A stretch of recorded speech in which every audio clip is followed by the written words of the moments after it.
Government ने जो ये रूल पास किया, इस रूल्स का नाम दिया कंज्यूमर प्रोटेक्शन लॉ 2021।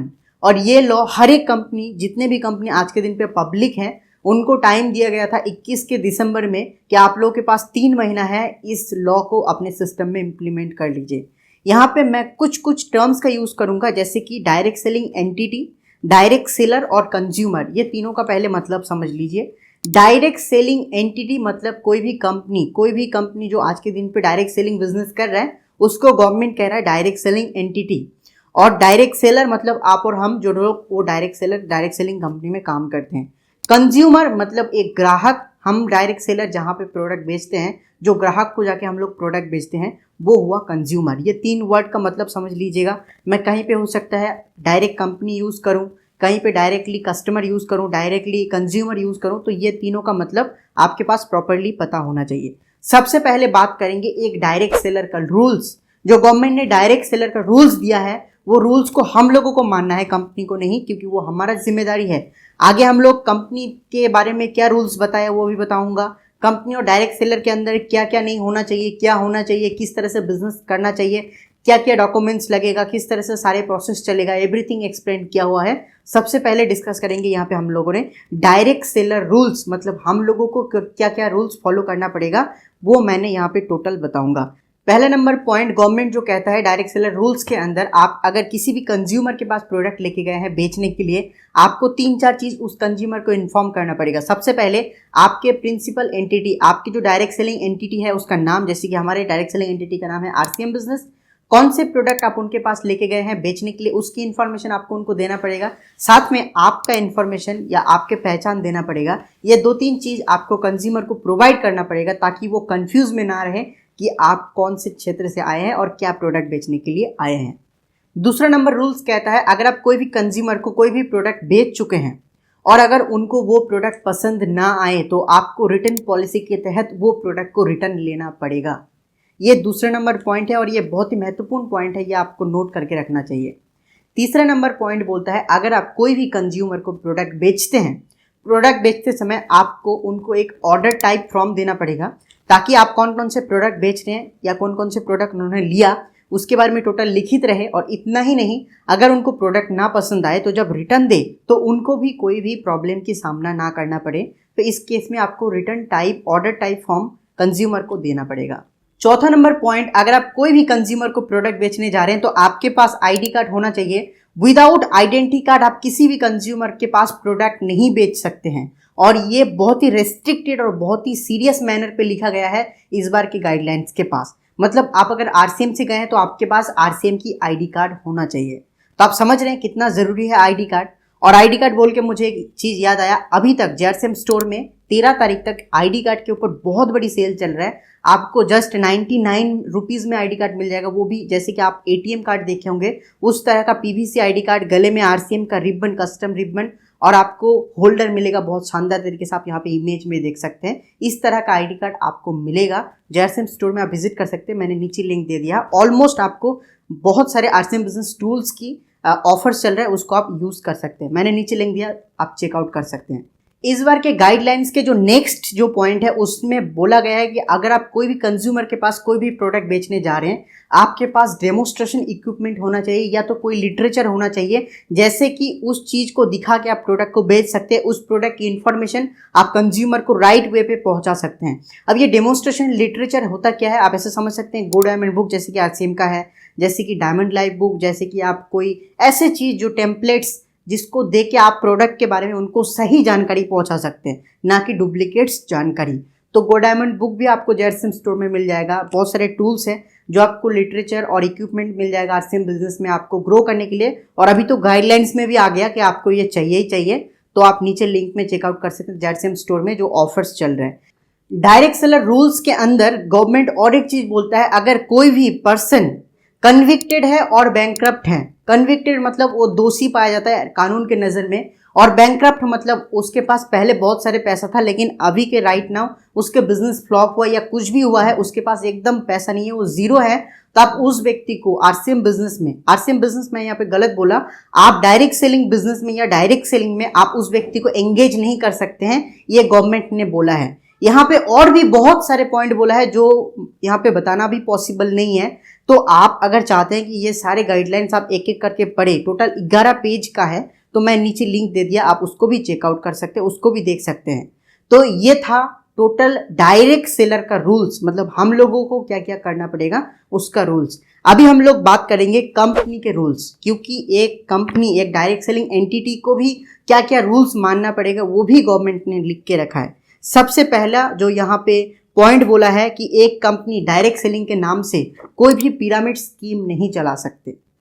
आपको पिरामिड स्कीम समझना पड़ेगा। पिरामिड स्कीम एक ऐसा चीज होता है कि आपको पेयर मैच करना है जिससे आपको पैसा मिलेगा, इनकम मिलेगा, ऐसे बहुत सारी कंपनी मार्केट में हैं, तो वो उसको बोलता है पिरामिड स्कीम। तो कंपनी ने यहाँ पे डायरेक्ट सेलिंग को सपोर्ट किया है, डायरेक्ट सेलिंग बिजनेस को सपोर्ट किया है, ना कि कोई पिरामिड स्कीम को।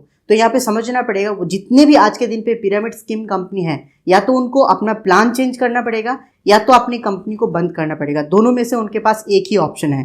तो यहाँ पे कंपनी ने जो रूल्स यहाँ पे इशू किया है उसके अंदर एक कंपनी डायरेक्ट सेलिंग के नाम से पिरामिड को नहीं चला सकता, पिरामिड स्कीम को नहीं चला सकता। इतना ही नहीं, कोई भी ज्वाइनिंग के समय आप अगर एक यूजर अगर ज्वाइनिंग कर रहा है, ज्वाइनिंग के समय उस व्यक्ति के पास कोई भी एंट्री और ज्वाइनिंग फी के नाम से कोई भी पैसा कोई भी कंपनी, कोई भी डायरेक्ट सेलिंग एंटिटी चार्ज नहीं कर सकता। ये कानूनी बहुत बड़ी अपराध है।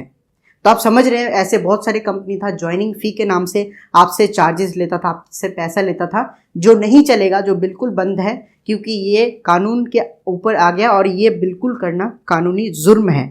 एमएलएम गाइडलाइन अनुसार नेक्स्ट रूल्स ये बोलता है कि अगर कोई भी कंपनी के अंदर कोई भी डायरेक्ट सेलर जुड़ता है, जुड़ते समय उनको डिजिटल फॉर्म में या फिजिकल फॉर्म में उनको एक टोटल टर्म एंड कंडीशन का एक टोटल डॉक्यूमेंटेशन, रिटन डॉक्यूमेंटेशन देना पड़ेगा। उसके साथ साथ पार्टिसिपेशन डॉक्यूमेंटेशन, आरसीएम ये आपको डिजिटल फॉर्म में देता है, बहुत सारे कंपनी इसको रिटन फॉर्म में भी दे सकता है और डिजिटल फॉर्म में भी ये एक्सेप्टेड है। ये भी बहुत इंपॉर्टेंट टॉपिक है कि आपको आगे चल के अगर कोई भी दिक्कतों का सामना करना पड़े टर्म एंड कंडीशन को लेके, तो आप उस चीज़ को पढ़ सके और कंपनी के ऊपर अगर कोई क्लेम करना है तो वो मुमकिन हो पाए, इसीलिए गवर्नमेंट ने ये चीज़ को लिखा है। सिर्फ इतना ही नहीं, अगर कोई डायरेक्ट सेलर, नेक्स्ट जो पॉइंट बोलता है, अगर कोई भी डायरेक्ट सेलर अपने आईडी को क्लोज करना चाहे, बंद करना चाहे, वो फंक्शन कंपनी को देना पड़ेगा। अगर कंपनी के अंदर वो डायरेक्ट सेलर का काम करने का इच्छा नहीं है, उसको पूरी आज़ादी है अपने आईडी को क्लोज करने का। इतना ही नहीं, एक डायरेक्ट सेलर को कभी भी खरीदारी प्रोडक्ट, जो भी डायरेक्ट सेलर कोई भी प्रोडक्ट अगर कोई भी कंपनी से खरीदारी किया है, वो प्रोडक्ट को रिटर्न करने का पूरी फैसिलिटी कंपनी को, उस डायरेक्ट सेलिंग को, वो डायरेक्ट सेलर को देना पड़ेगा। वो प्रोडक्ट अगर उनको पसंद नहीं आ रहा है तो उसको आराम से जाके वो कंपनी को रिटर्न कर सके, इसकी फंक्शन कंपनी को देना पड़ेगा। एमएलएम गाइडलाइन के अनुसार जो नेक्स्ट पॉइंट, नेक्स्ट जो रूल्स आता है, बहुत ही इंपॉर्टेंट रूल होता है, mis selling are not allowed. आपको समझना पड़ेगा ये mis selling, product mis selling होता क्या है।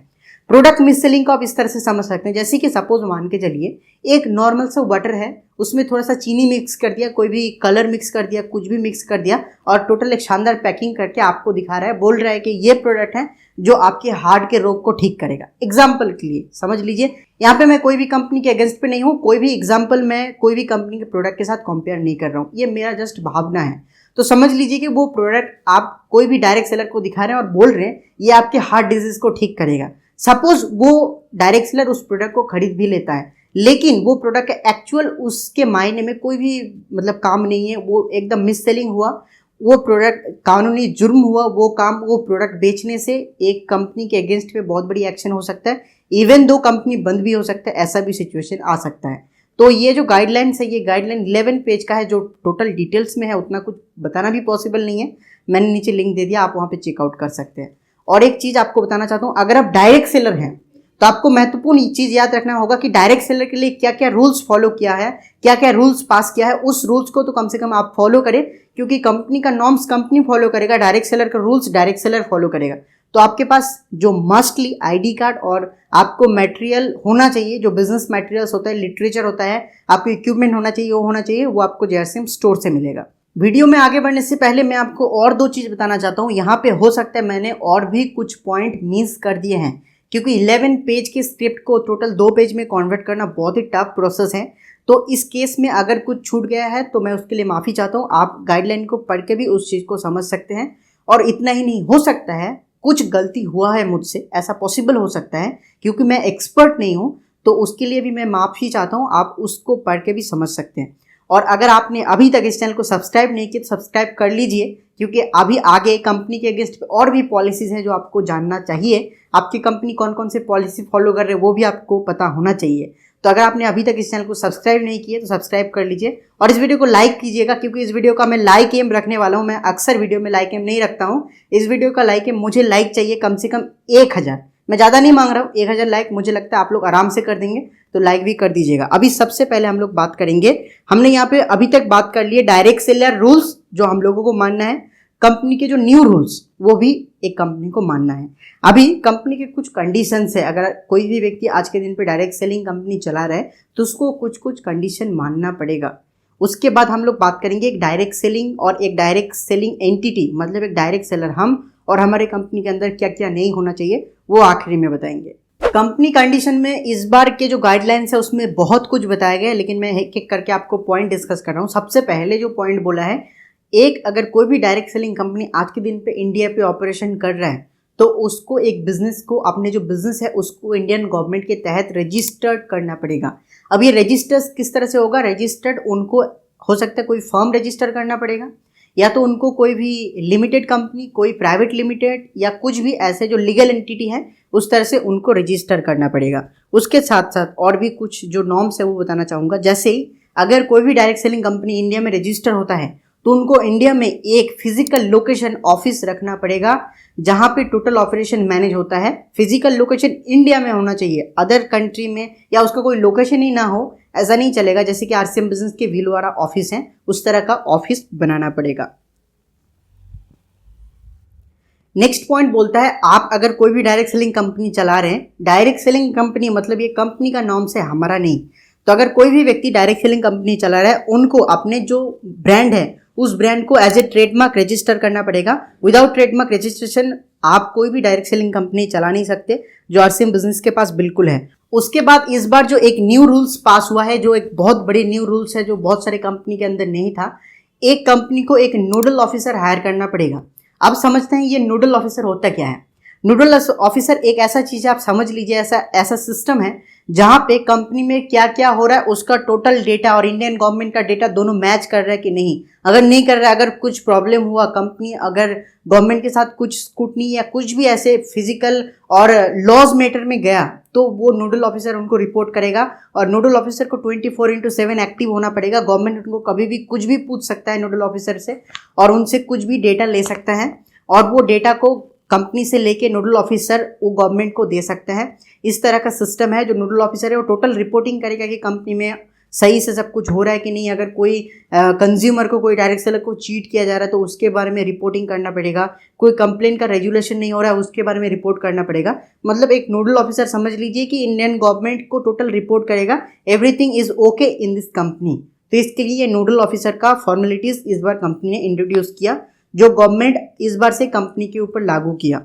नेक्स्ट रूल्स आता है, जब कोई भी डायरेक्ट सेलर कोई भी कंपनी के साथ जुड़ता है तो आपको सबसे पहले उस डायरेक्ट सेलर की केवाईसी वेरिफिकेशन करना पड़ेगा।